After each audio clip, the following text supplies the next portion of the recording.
Bonjour à tous. Alors, aujourd'hui, je vous propose donc un exercice sur les applications linéaires. On prend E, un K espace vectoriel, dimension finie, F et G, deux endomorphismes de E, avec une particularité, enfin deux particularités. F plus G est l'identité de E, et G en F est l'application nulle, donc de L de E. Deux questions. Montrer que F et G sont des projecteurs. Deuxième question, une fois qu'on aura fait ça, montrer que rang de F plus rang de G est égal à dim de E. Je rappelle que pour montrer qu'un endomorphisme est un projecteur, il faut montrer, s'il s'appelle P, que P rond P, c'est-à-dire P carré, doit être égal à P. Et ça équivaut à P projecteur. Donc P est un projecteur de E si et seulement si P carré égale P. Donc comment ici montrer que F carré et G carré sont égaux, enfin que F carré est égal à F et que G carré est égal à G. On va essayer d'utiliser évidemment les informations F plus G et l'identité. Ça veut dire que, eh bien, quand vous composez quelque chose par F plus G, ça ne change rien. Donc si vous faites, il faut faire apparaître G rond F. Donc si je compose par exemple et que je fais G rond F plus G, je fais en fait G rond l'identité de L de E. Et ça veut dire qu'ici, je retrouve G. Première chose. Vous savez qu'on a ici des endomorphismes. Donc, on va pouvoir écrire que G rond F plus G, c'est égal. Or, G rond F plus G, par linéarité, c'est G rond F plus G rond G. C'est-à-dire G rond F plus G carré. Et G rond F, c'est l'application nulle de L2. Donc ici, il me reste G2. Conclusion de ces deux choses. Donc, vous voyez, on vient de montrer que G carré est égal à G. Et donc, G est un projecteur. Maintenant, on s'attaque à F. Alors, c'est la même idée, mais au lieu de composer à gauche par G, vous allez prendre votre F plus G et on va composer à droite. Mais attention, si je veux utiliser G rond F, il faut que je compose à droite par F. Parce que vous voyez, par linéarité, F plus G rond F, ça va faire F rond F, donc F carré, plus G rond F. Et G rond F, là on sait que ça vaut l'application nulle, il reste donc F2. De l'autre côté, F plus G vaut l'identité de L de E, rond F, il me reste F. D'accord? Donc on vient de montrer que F carré égale F. Donc F est aussi un projecteur. On a donc fait la première question. F et G sont deux projecteurs de E. Montrons donc que rang de F plus rang de G égale dim de. Alors ça déjà, ça fait penser un petit peu au théorème du rang. Alors je vais l'écrire ce théorème du rang. Théorème du rang, on est donc en dimension finie. Je l'applique sur F, donc on a rang de F plus dimension donc de ker de F est égal à dimension de E.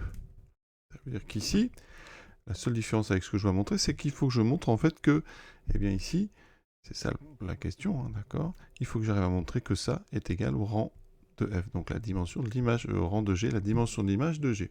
Alors j'ai aussi rang de G plus dimension de ker de G qui est égal à dim de E. Donc, je vous le dis, il faut ici, alors ici, il faut que je montre finalement aussi que dim de ker de G est égal à rang de F. Voilà, il faut que je montre l'un des deux. Alors, c'est des idées classiques ici qu'on va utiliser. Cette composition G rond F qui donne l'application nulle, regardez. On sait donc que pour tout x appartenant à E, G rond F de x, qui est égal à G de F de x, vaut toujours 0. Attention, ici j'écris pas 0L2, puisque là c'est un élément de E, je vais écrire ici le 0 de E. Donc toutes les images par cette fonction, par cette application, donc G rond F, vont 0 de E. Ça veut dire que cet élément ici, qui est entre parenthèses, a une image nulle par G. Donc, pour tout x appartenant à E, f de x appartient à ker de G. Donc on vient de montrer ici que im de f est inclus dans ker de G. Étant des espaces vectoriels, ici, on vient de montrer que la dimension, donc dimension de im de f, alors on va écrire tout de suite rang de f parce qu'on veut atteindre ça, donc rang de f est donc inférieur ou égal à dimension de ker de G.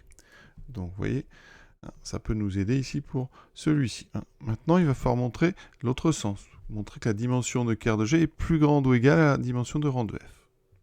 Donc, on peut essayer de voir, par exemple, si ker de G ne serait pas inclus dans im de F. Donc, on va prendre donc, soit x appartenant à ker de G. Qu'est-ce qu'on peut en dire?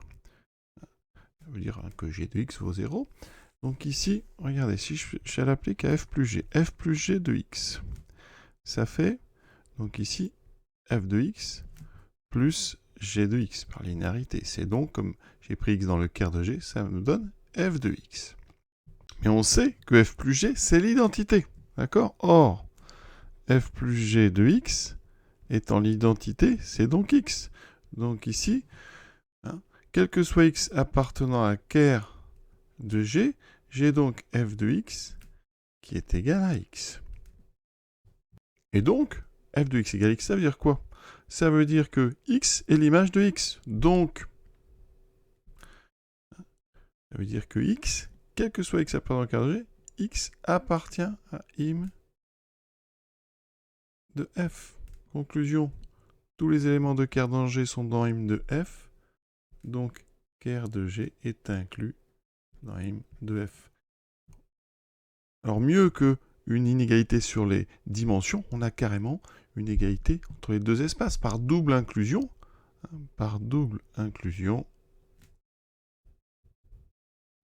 Regardez, on a donc im de f qui est inclus dans ker de G. Ker de G qui est inclus dans im de f. Donc, im de f est égal à ker de G.